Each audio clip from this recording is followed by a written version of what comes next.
চাল না ভেজে কিভাবে আজকে চিকেন বিরিয়ানি রান্না করলাম সেটাই আপনাদের সঙ্গে শেয়ার করব, দেখতে থাকুন ভিডিওটা। এরাও পোলার চাল আছে আর হলো বিরিয়ানির মশলা আছে। হ্যাঁ, বৃষ্টি হচ্ছে বাইরে, বিরিয়ানি রান্না করবা, দুপুরে এসে খাবো। বৃষ্টির দিনে মানুষ খিচুড়ি খায়, তোমার আবার বিরিয়ানি খাইতে ইচ্ছা করছে? সমস্যা কি? আচ্ছা ঠিক আছে, তাড়াতাড়ি করো। আজকে তার আবদারে বিরিয়ানি রান্না হবে, তো ফ্রিজে কোনো গরুর মাংস নাই, আজকে রান্না করব চিকেন বিরিয়ানি। ফ্রিজ থেকে কিছু মুরগির মাংস বের করে নিয়ে সুন্দর করে পরিষ্কার করে ধুয়ে নিলাম। এদিকে একটা ডেকচি নিয়ে তলাটা সুন্দর করে মাটি দিয়ে লেপে দিলাম, যেহেতু মাটির চুলায় রান্না করব, না হলে ডেকচিটা কালি হয়ে নষ্ট হয়ে যাবে। এই যে চলে আসলাম স্বামীর আবদারে বিরিয়ানি রান্না করতে। তার আবদার আজকে বৃষ্টির ভিতরে খিচুড়ি না বিরিয়ানি রান্না করো।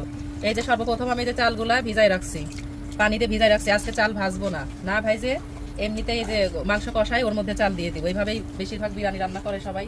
দেখা যাক আজকে কিরকম হয়। পেঁয়াজ নিছি, তারপরে এখানে আছে আদা রসুন বাটা, এই যে জিরা বাটা, সামান্য একটু মরিচের গুঁড়া আর কিছু কাঁচামরিচ। কাঁচামরিচগুলো যে আমি মাঝখান থেকে ভেঙে নিছি। আর এই যে পরিমাণ মতো সয়াবিনের তেল। তো এই যে প্রথমে তেল দিয়ে দিলাম, পেঁয়াজ দিব। পেঁয়াজটা ভালো করে ভেজে উঠাই রাখবো, বেরেস্তা বানাবো। আমার পেঁয়াজের বেরেস্তাটা হয়ে গেছে, এখন এগুলো আমি উঠাই রাখবো। মুরগির মাংসটা ভেজে নিব। প্রথমে একটু লবণ দিয়ে দিলাম, লবণ দিয়েই মাংসগুলো এখন সুন্দর করে ভেজে নিব। তো এই যে মাংসগুলো ভাজা হয়ে গেছে, এখন আমি এগুলো উঠাই নিব।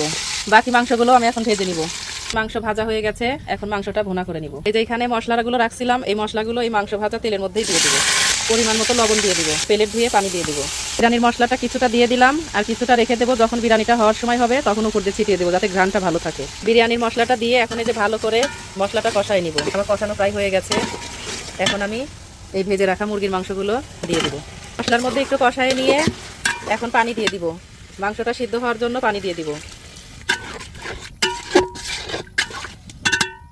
এই যে চালগুলো আমি অনেকক্ষণ ভিজাই রাখছিলাম, এখন এই পানি থেকে উঠায়ে এই ঝুড়ির মধ্যে পানি ধরাইতে দিব। ঢাকনাটা খুলে আবার মাংসটা একটু নাড়া দিব। কষানো হয়ে গেছে, এখন এই মাংসটা উঠাই রাখবো। এই যে এখন গরম পানি দিয়ে দিব, দুধ দিয়ে দিব।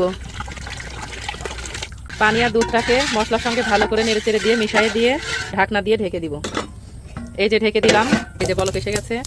এখন এই বলক আসা পানির মধ্যে চালগুলো দিয়ে দিব। চাল আর পানি ভালো করে নেড়ে দিব।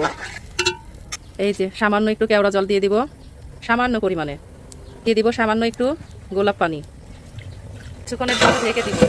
কিছুক্ষণের জন্য ঢেকে দিছিলাম, এখন ঢাকনাটা উঠায়ে রান্না করা মাংসটা এর মধ্যে দিয়ে দিব। এখন এই চাল আর মাংসটা সুন্দর করে নেড়ে চেড়ে মিশিয়ে দিব। এখন এই যে ঢাকা দিয়ে ঢেকে দমে বসাই দিব। কিছুটা ঘি দিয়ে দিব, উপর দিয়ে একটু বেরেস্তা দিয়ে দিব। এই যে তোমার গরম গরম চিকেন বিরিয়ানি। চাল না ভেজে আমি কখনো এভাবে বিরিয়ানি রান্না করি নাই, এই প্রথম রান্না করছি। কিন্তু আমার কাছে মনে হলো চাল ভাজার থেকে না ভেজে রান্না করাটাই বেশি সুন্দর হয়েছে, একদম ঝরঝরা হয়েছে। দেখা যাক সে খেয়ে কি বলে। অসাধারণ অসাধারণ, অনেক মজা হয়েছে।